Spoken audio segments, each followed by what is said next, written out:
Someone mentioned to me that I'm posting a lot about Cinderella on Instagram, and I know they didn't mean it in like a rude kind of way, but I also know that it's true.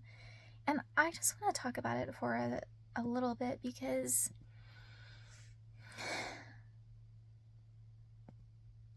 I. Oh gosh, okay, there are so many things in my head about this.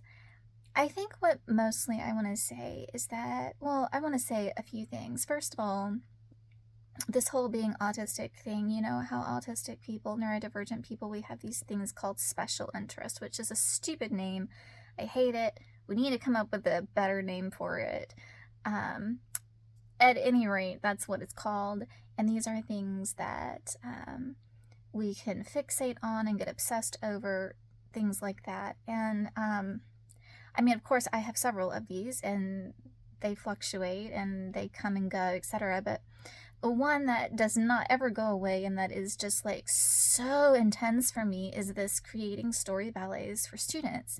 I mean, it's such a very specific thing.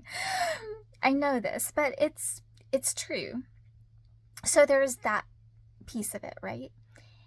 The other piece of this is that ballet, especially ballet in general, was so much a part of my life up until 2019. And then in January of 2019, I lost someone very close to me to suicide. And I was not, well, when that happened, my life completely fell apart. Everything just dropped from underneath me. Like my whole world, everything was shattered, and there was nothing left in me that I could do. All I could do was try to survive the moment I was in. There was nothing creative going on with me. Survival mode is what I was in for years, and that meant that there was no ballet in my life, and I did not think that there would ever be ballet again. Or if there was, it would be different, and things like this. And then and I was not quiet about my grief on social media. I went full on into grief and sorrow and pain and agony and all of those kinds of things. I went into those really dark feelings, and I was not shy about posting that kind of stuff on social media.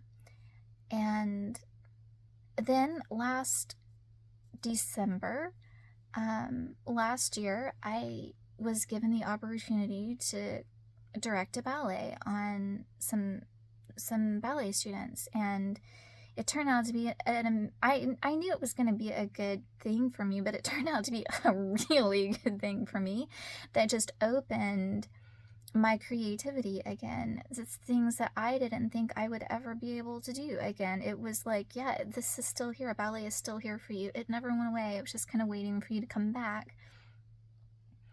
And that was beautiful and amazing. And now, like, you know, I wasn't as involved. So the ballet I did last time was called Capella, and I was not as involved in all the production aspects as I am in Cinderella. And the way I'm doing Cinderella is the way I used to do it way back when, before life shattered in 2019. So when I stepped back in to do ballet and I did Capella last year, I was basically just choreographing, teaching choreography.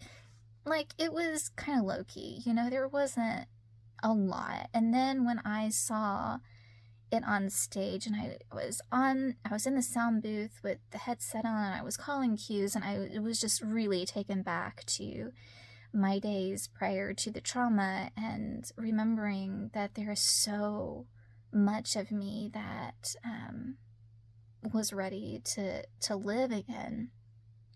So you all, now that I'm doing Cinderella and I'm like really involved in it, all aspects, costumes, to everything, right? I'm doing everything. Of course I'm going to post about it on social media. I spent years posting about how how depressed I was, how traumatized I was, how dark everything was, how bleak my life was. That is what my social media presence was for years. And that is not the place I'm in anymore, and it's time to restore some balance. So, yeah, I'm gonna post about Cinderella like way more than seems normal. And part of that is because I'm autistic and this is my fixation and my obsession, but part of that is also because it is part of this healing journey of grief and balancing out the energy I put into the world.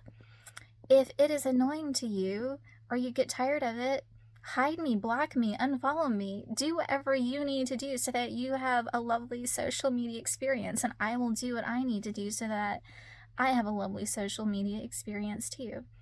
Um, that's all I want to say.